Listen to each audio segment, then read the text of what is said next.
Vous êtes une femme, vous souhaitez donner du sens à votre sexualité de couple, en faire un lieu de partage, de joie et de ressources. Bonjour, je m'appelle Hélène Dumont, je suis conseillère conjugale et familiale, formée en thérapie sexuelle positive, maman de 6 enfants. Dans ce podcast, je vous ouvre les portes de mon cabinet pour vous partager avec simplicité les problématiques le plus souvent accompagnées afin que chacune puisse y puiser quelques pistes de réflexion sans pression.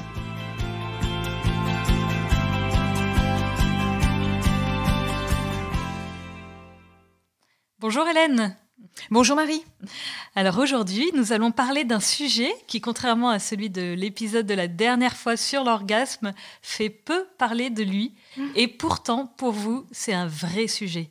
Vous m'avez dit recevoir assez fréquemment des plaintes de femmes ayant des douleurs si importantes au moment de faire l'amour que la pénétration est impossible. Oui, tout à fait. Par exemple, j'ai reçu ce mail un jour qui me dit « Nous avons beau essayer, nous n'y parvenons pas. Depuis 3 ans, mon vagin est fermé et mon époux ne peut le pénétrer.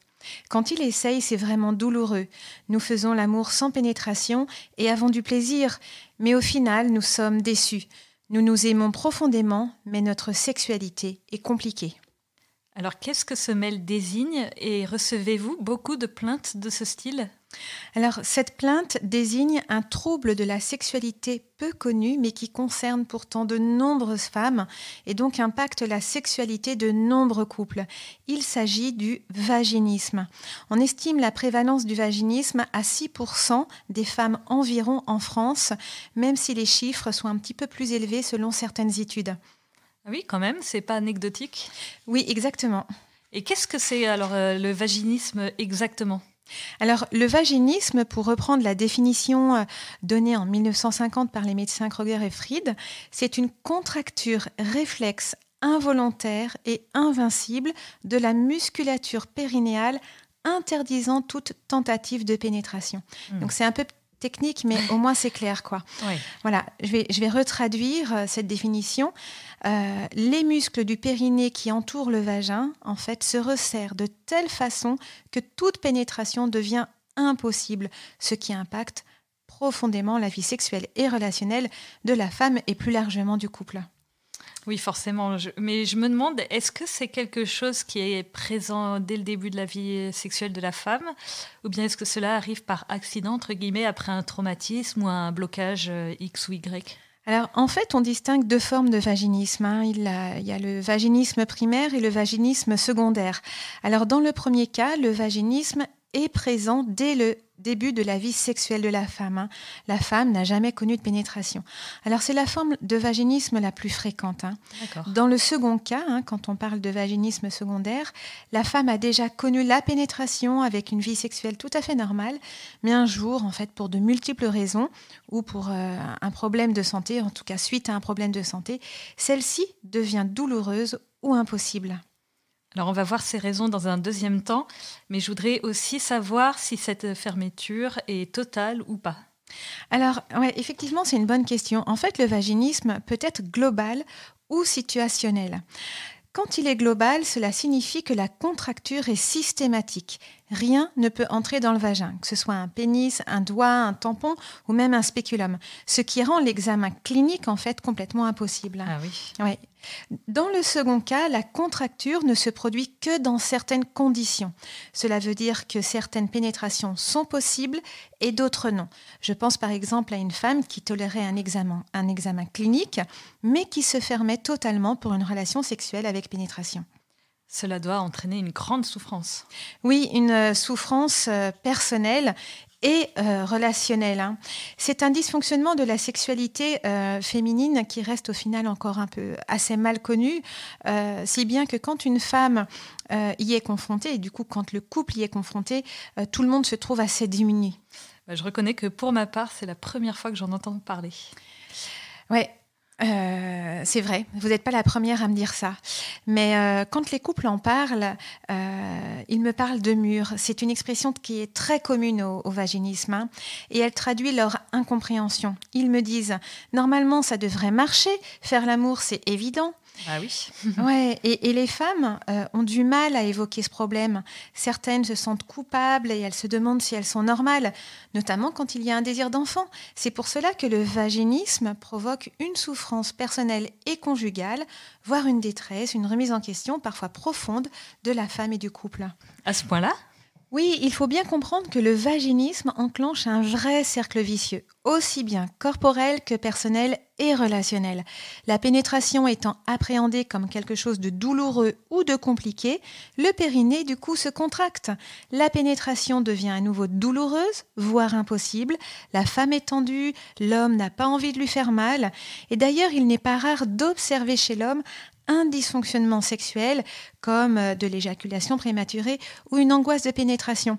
Ce sont parfois aussi des hommes qui sont très timides ou très doux et qui n'osent pas réessayer en tout cas une pénétration. Le tableau est noir. Est-ce que ça veut dire que ces couples sont condamnés à ne pas avoir de sexualité? Non, absolument pas, heureusement. De très nombreux couples trouvent d'autres façons, en tout cas, de faire l'amour. Et cela n'empêche pas d'avoir du plaisir, des orgasmes, à travers les caresses, les baisers, le corps à corps érotique. Mais comme disent certains couples, au bout d'un moment, on appréhende le rapport sexuel car on sait que la question, à nouveau, va se poser. La pénétration pourra-t-elle avoir lieu ? Et du coup, pour ne plus être confronté à cette question désagréable et parfois anxiogène, eh bien, certains couples vont avoir tendance à espacer et à éviter ces moments de retrouvailles intimes. On comprend. Mais que faire alors? Et est-ce que ça se soigne? Alors la question du vaginisme, en tout cas quand elle se pose, la femme et le couple doivent se faire accompagner pour comprendre ce qu'il se passe et désamorcer au plus vite ce cercle vicieux qui rend tout le monde malheureux. Surtout que le vaginisme se soigne très bien en fait. Alors quelles sont ces causes? Alors, d'un point de vue organique, le vaginisme peut être la conséquence d'un hymen un peu épais, une malformation, une blessure ou un trauma au niveau de la vulve ou au niveau du périnée, comme par exemple une chute sur une barre de trapèze. Mais ce peut être aussi le résultat d'une mutilation ou encore d'une pathologie gynécologique ou d'infection à répétition. Donc, qu'est-ce que ça veut dire? Ça veut dire que la première chose à faire quand le sexe d'une femme reste fermé ou quand il est douloureux, c'est d'aller consulter un professionnel de santé. Et ça, c'est vraiment très important. Le diagnostic est essentiel parce qu'il permettra de penser la guérison. Quand une femme me contacte pour une question de vaginisme, la première chose que je lui demande, c'est de prendre un rendez-vous en parallèle avec un gynécologue ou avec une sage-femme pour faire un bilan. Même quand on a simplement, entre guillemets, mal? Évidemment, certaines femmes parviennent à s'ouvrir toutes seules, mais souvent des tensions demeurent et la pénétration reste du coup un peu douloureuse. De toute façon, quoi qu'il arrive, la douleur n'est pas normale. Et quand une femme a mal, elle doit absolument consulter. C'est pas faire sa chochotte, hein. La douleur est réelle et elle porte un message signifiant que quelque chose ne va pas. Et toute femme doit être prise en charge dans sa douleur. Bien d'accord avec vous. Et alors, si l'examen clinique ne donne rien ou si il est pris en charge, est-ce qu'il y a des choses à côté qui expliquent ce vaginisme? Oui, en fait, la plupart du temps, la cause du vaginisme est plutôt psychologique, même s'il faut évidemment écarter les causes organiques dans un premier temps. En tout cas, au niveau psychologique, il est vraiment important de faire d'abord un premier point sur les connaissances anatomiques que la femme a de son sexe. Et pour ça, on vous renvoie à l'épisode 3 du podcast. Exactement. Il est également important de vérifier ses connaissances à propos du sexe de l'homme. Pourquoi est-ce si important? De nombreuses femmes n'ont jamais osé regarder leur vulve dans un miroir, ni même entrepris de découvrir sa texture, son fonctionnement avec les doigts, si bien que quand on leur demande de dessiner leur vulve, elles dessinent un point, un petit rond noir. Et il est également intéressant de travailler sur leur représentation. Comment voyez-vous votre sexe? Ça, ce sont des questions que je peux leur poser. Comment voyez-vous aussi le sexe de votre compagnon? Et souvent, les femmes imaginent leur sexe comme un trou noir, étroit, petit, tandis que le sexe de l'homme peut être perçu parfois comme trop grand, trop gros, qui pourrait même venir les déchirer. Et je pense par exemple à une femme qui s'est écriée un jour en entretien « Mais c'est énorme, ça ne rentrera jamais !» Donc, il y a tout un travail de représentation, de familiarisation à faire pour que la femme puisse à nouveau nommer penser son corps avec une ouverture, un chemin, un vagin fait, pensé pour accueillir le sexe de l'homme. Je l'ai déjà dit plusieurs fois, mais notre corps est vraiment très bien fait. Alors pourquoi ces femmes ont-elles cette perception de leur corps et plus largement de la sexualité? À quoi est-ce dû? C'est là que la relecture de vie sexuelle est intéressante. Et là, il faut réécouter le premier épisode du podcast. Voilà, on revisite l'histoire de la femme, mais aussi celle de l'homme, en tout cas quand il est là en entretien. On interroge leur représentation de la sexualité, du féminin, du masculin, leurs croyances, leur façon de voir les choses. C'est également l'occasion de vérifier s'il y a eu un ou des traumatismes psychosexuels, comme un viol par exemple, un abus. Ce sont des événements qui peuvent effectivement provoquer des mouvements de fermeture. En fait, il y a autant d'histoires que de causes de vaginisme. D'accord. Alors, le vaginisme peut être la conséquence, par exemple, d'une éducation où l'intimité n'a pas été respectée. Et je pense à une femme qui me disait qu'elle devait raconter à sa mère de façon détaillée ses journées à l'école ou au collège. Sa mère fouillait dans ses affaires, elle était très intrusive. Son intimité, en fait, n'avait pas de valeur. Donc, comment accepter d'être pénétrée quand on a vécu, enfant et adolescente, des intrusions répétées sans pouvoir se protéger? C'est très angoissant. Effectivement. En tout cas, le vaginisme peut être également la conséquence d'une éducation restrictive, pas très ouverte, ou encore le résultat d'une éducation où le sexe et la sexualité ont été vécus et transmis au niveau familial comme des réalités sales, honteuses, ambiguës, dangereuses ou encore tabous. Le vaginisme peut être encore le prolongement d'une approche dogmatique du sexe reliée à la croyance qu'une sexualité consommée hors mariage conduit à la perte de la pureté, de l'honneur, de la valeur de la personne et par prolongement de sa famille. Voilà, et je pense par exemple à l'une de mes clientes qui a été très marquée adolescente par une scène familiale d'une grande violence où sa sœur, tombée enceinte avant le mariage, a été privée de parole à table jusqu'à ce que le mariage soit célébré en petit comité. Ah oui? Et oui, ce sont des choses qui arrivent.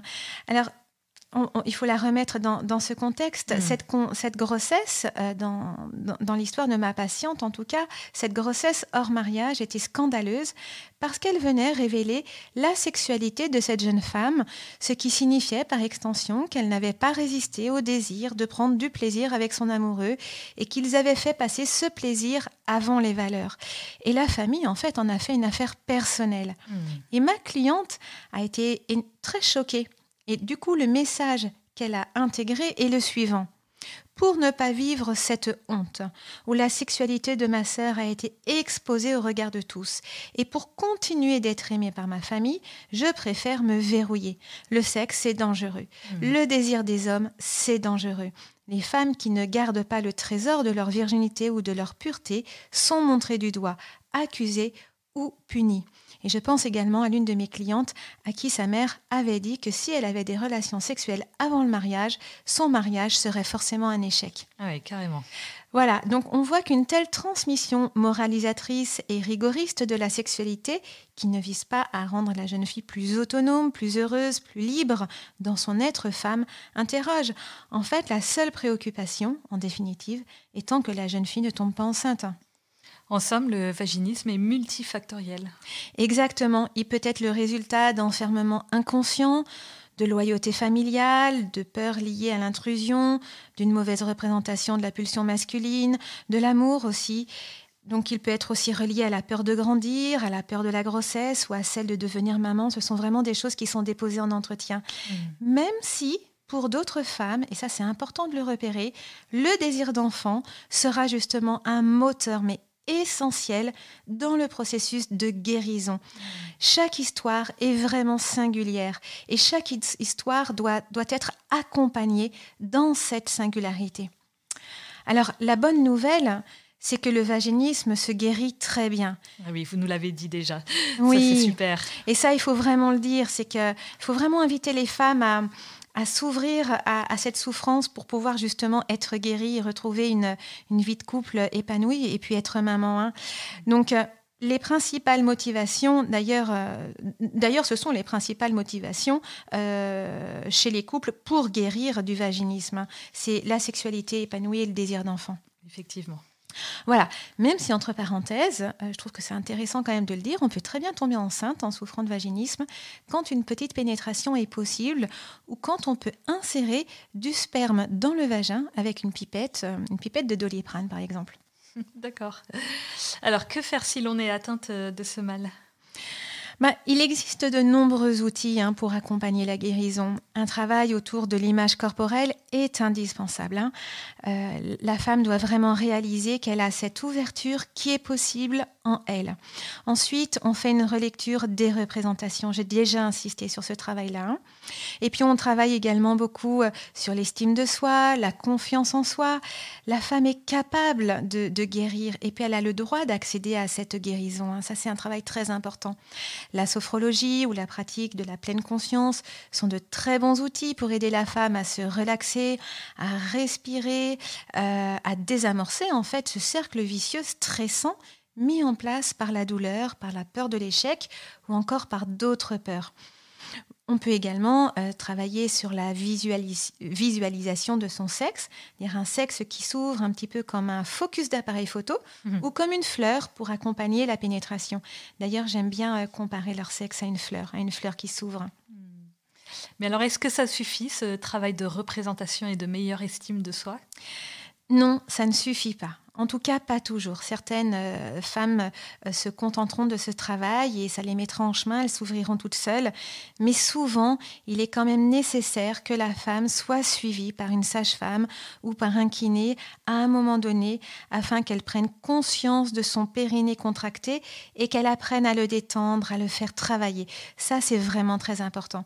Et souvent, ces professionnels préconisent l'utilisation de dilatateurs vaginaux. Alors, un dilatateur, c'est une sorte de bougie qui est faite exprès pour être insérée dans le vagin.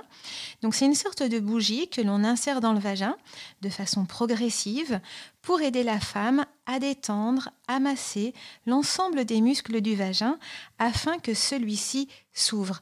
Alors évidemment, c'est progressif, donc il existe différentes tailles et différents diamètres, bien entendu. Et la femme n'est pas obligée de mettre en place tous ces outils en même temps. On a le temps de guérir, on a le temps de se respecter dans son rythme. Donc les choses se font tranquillement, étape par étape. Parfois, il suffira d'1 mois ou 2 et certaines femmes mettront plusieurs années pour guérir. En tout cas, la femme doit s'approprier la démarche qui lui convient le mieux. Elle doit pouvoir éventuellement changer de méthode si elle le souhaite. En tout cas, elle doit savoir que le vaginisme se guérit, qu'elle peut être accompagnée sur ce chemin de guérison sans honte et qu'elle a le droit d'accéder à cet espace de la sexualité de façon joyeuse. Et c'est très réconfortant. Merci beaucoup, Hélène. Merci de nous avoir écoutés. Si ce podcast vous a plu, n'hésitez pas à le partager autour de vous, à vos sœurs, vos amis, pour qu'elles puissent en bénéficier. Vous pouvez aussi mettre une note de 5 étoiles et un commentaire sur Apple Podcast ou iTunes si vous écoutez l'épisode grâce à cette plateforme afin que le podcast soit connu par le plus de femmes possible. Et si vous êtes branchés réseaux sociaux, rejoignez-nous sur le compte Instagram des podcasts de Famille Chrétienne et sur le groupe dédié au podcast sur la page Facebook de Famille Chrétienne. N'hésitez pas à faire part de vos interrogations, de vos remarques et suggestions. Et à la semaine prochaine!